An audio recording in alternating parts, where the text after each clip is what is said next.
Presta atenção nessas silhuetas e me diz se tu conhece pelo menos 5 desses artistas.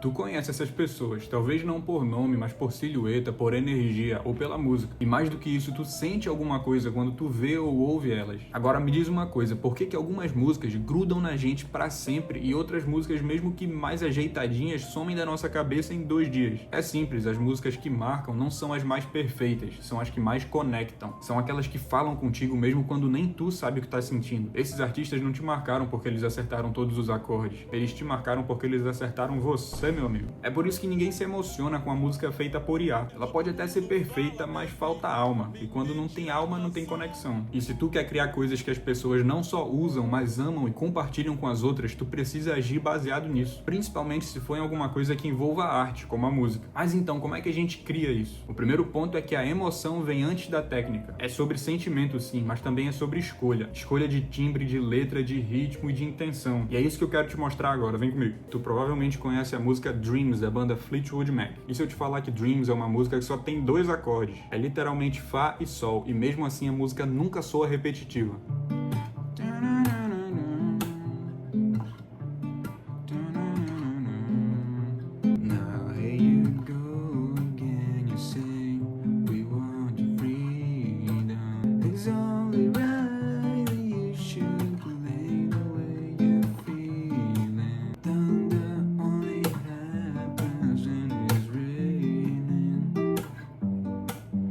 São os mesmos acordes, Fá e Sol, tirando o refrão que ele adiciona aqui nona, né, e sexta no Fá e no Sol, respectivamente. Mas continuam sendo Fá e Sol, é a mesma coisa, e a música sempre tá diferente, porque ela sabe muito bem o que quer te fazer sentir, e cada mudança na melodia, nos instrumentos, no jeito como eles se relacionam entre si, colabora para chegar nesse objetivo. Isso aí é para quem acha, como eu achei por muito tempo, que a gente precisa manjar de teoria musical inteira, ser um maestro para fazer uma música boa, usar toda hora acordes muito complexos, ciclo de quintas, empréstimos modais para fazer toda e qualquer harmonia. Mas conforme eu fui estudando, eu fui vendo como grandes músicos não pensam assim. Na verdade, muitos não dão a mínima para teoria musical. Tu provavelmente conhece o guitarrista Kiko Loureiro, top guitarristas brasileiros aí que já tocou com Angra, já tocou com Megadeth. E é muito bacana que ele tem um canal dele no YouTube, ele também participa de vários podcasts onde ele dá dicas para iniciantes. E uma coisa que ele já falou várias vezes é que nem tudo é sobre teoria, que às vezes se prender muito a ela pode acabar bloqueando a tua criatividade, a tua capacidade de explorar, que a teoria vem mais para dar um suporte quando é necessário, né? A técnica não cria emoção, ela só traduz. Eu tenho estudado muito sobre produção musical também, assim, não manjando direito, né,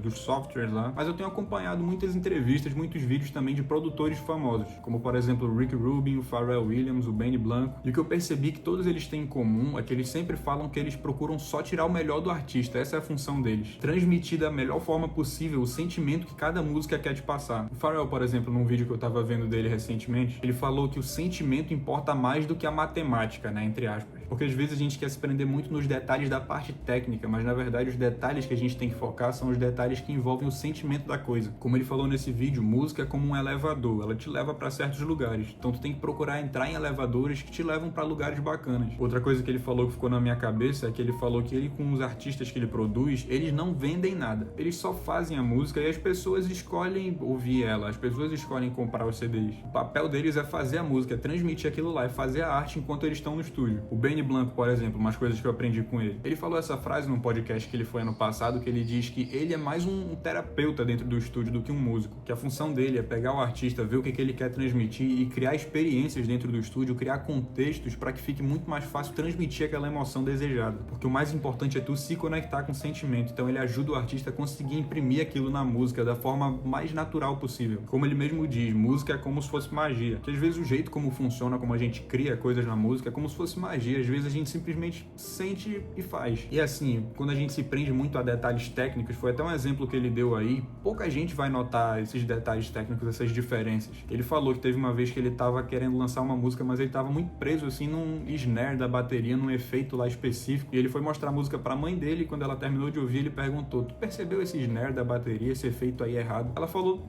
não percebi isso não, a música tava boa, isso muda alguma coisa? Justamente porque o que importa é o sentimento, não importa exatamente cada detalhezinho. E o negócio que eu falei de que às vezes a música parece que é como magia, se liga até o que o Rick Rubin fala muitas vezes, que o Rick, ele fala que ele não ouve a música, ele ouve o sentimento. Para ele, a frase mais importante não é aonde isso encaixa, mas sim como isso me faz sentir. Ele falou isso quando ele trabalhou em Chop Suey, por exemplo, a música mais famosa do System of a Down, porque ele conta que essa música, quando ele estava ouvindo pela primeira vez, que o System tinha mostrado a demo pra ele pensou: pô, isso aqui é música de doido, pô, não tem sentido nenhum essa música. Mas aí quando ele percebeu que era a emoção que a música estava transmitindo e não exatamente o jeito que a música estava organizada, aí ele percebeu que aquilo lá tinha um grande potencial. Ele percebeu que o que importa é a emoção do som e não a categorização, colocar o som numa caixa específica. Ele até diz que é importante a gente tomar decisões não pensando se as pessoas vão gostar ou não, mas pensando se tu tá gostando daquilo. Ele fala que a melhor versão é a versão real, porque alguns vão amar e outros vão odiar, é assim que tem que ser. Se tu tentar water it down, né, como ele fala, se tu tentar diluir aquilo pro maior número possível de pessoas gostar, os que realmente gostarem não vão mais gostar tanto, e os que não gostarem só vão achar aquilo no máximo passável, porque aquilo tudo vai deixar de ser real, aquilo vai se desconectar da realidade que tu quer passar pras pessoas, vai se desconectar de ti, entende? Tu deve conhecer essa música aqui do Red Hot.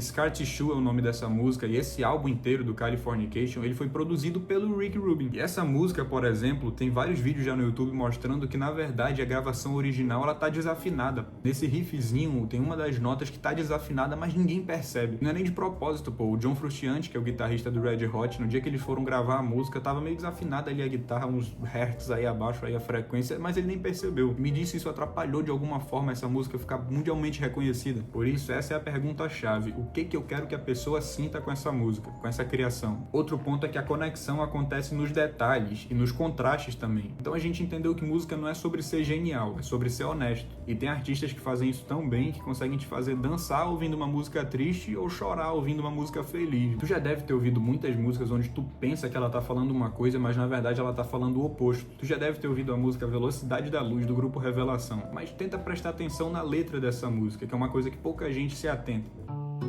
Por isso é que eu vou me mandar, vou me embora agora, vou me embora agora, vou me embora pra outro planeta, na velocidade da luz, ou quem sabe de um cometa.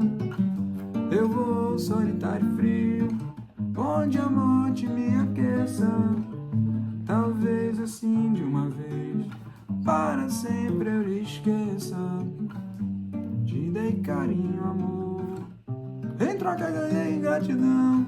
Se deixar eu vou embora aqui, meu, tá ligado? Que nós não pode não ter talento, mas nós vai como é na emoção, tá ligado? Uou! Essa música, o Xande de Pilares, que era o vocalista, já deu várias entrevistas falando como as pessoas entendem errado. Porque quando a gente para pra olhar a letra, a gente claramente vê que é uma música triste. A gente percebe que a música fala de um cara que tá triste ali na melancolia, já não vê sentido em nada e ele meio que quer se desviver, né? E pô, demorou anos pra ele vir falar isso. Então até lá, todo mundo ouvia essa música assim, pouca gente percebia, se atentava pra letra. A música toca num pagode, todo mundo vai cantando sem nem perceber, todo mundo alegre ali, eu inclusive. Apesar de eu já saber que essa música é triste, já se fixou na minha cabeça várias memórias felizes associadas à música, então até ela tocar eu vou cantar, meu irmão. Outro artista dos anos 2000 que sempre fez isso com maestria é o Justin Timberlake. Se tu for pegar aquelas músicas dele, Cry Me a River, What Goes Around, tu vai perceber que várias músicas que tu dançava, que tu cantava naquela época, são na verdade músicas tristes, falam sobre temas ruins, como traição, como relacionamentos ruins, como tristeza. Só que como ele consegue colocar num contexto envolvente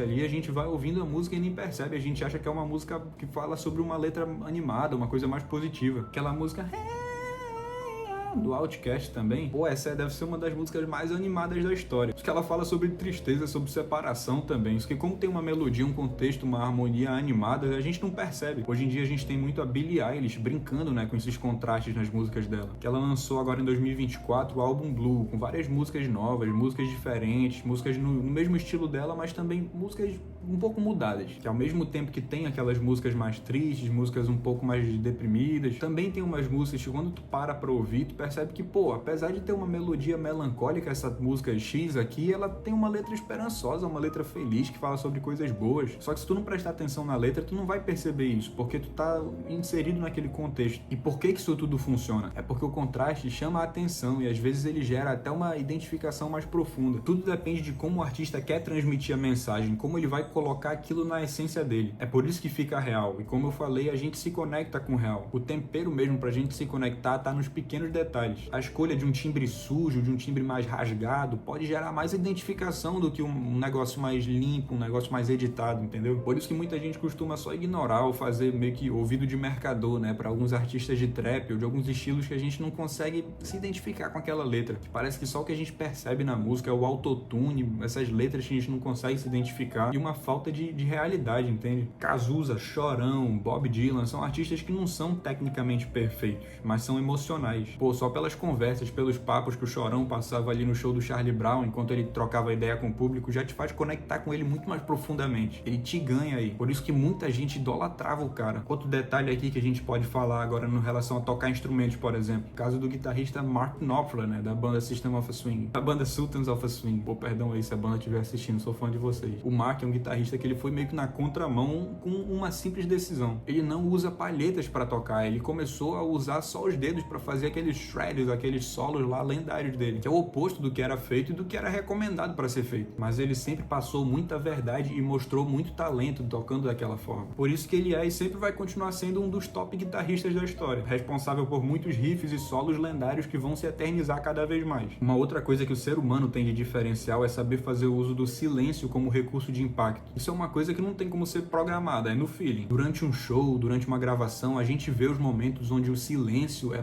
tão importante quanto um acorde em determinado contexto. Igual aqueles momentos no Rock in Rio, por exemplo, onde o artista para e só fica ouvindo a plateia inteira cantar. São essas horas até que a gente mais se emociona num show. E outro detalhe que conecta muito e muitas vezes a gente nem percebe, são os refrões simples que funcionam porque mostram a verdade de forma direta. Por exemplo, no caso do Justin Timberlake, como eu falei, ele fazia muito uso disso na música Cry Me a River, por exemplo. O refrão, literalmente ele fica repetindo Cry me a river, cry me a river. Isso daí fica na nossa cabeça e mostra realmente como às vezes a gente não precisa fazer todas as palavras do mundo, todas as estrofes, todos os tipos de rima num refrão para poder ele fazer sucesso, para poder ele se conectar com as pessoas. Então, meu amigo, a lição principal que fica é que não é sobre perfeição, é sobre o momento em que a tua verdade encontra a verdade de alguém. E para te ajudar a tentar aplicar isso na hora de criar alguma coisa, na hora de perceber as coisas, busca primeiro escolher a emoção que tu quer passar em determinada criação tua. Depois escolhe os elementos musicais ali que mais vão refletir isso, mais vão potencializar essa informação. Desde timbre, progressões harmônicas, ritmo, até o que a Billie Eilish fala na entrevista dela lá falando que a música que ela compôs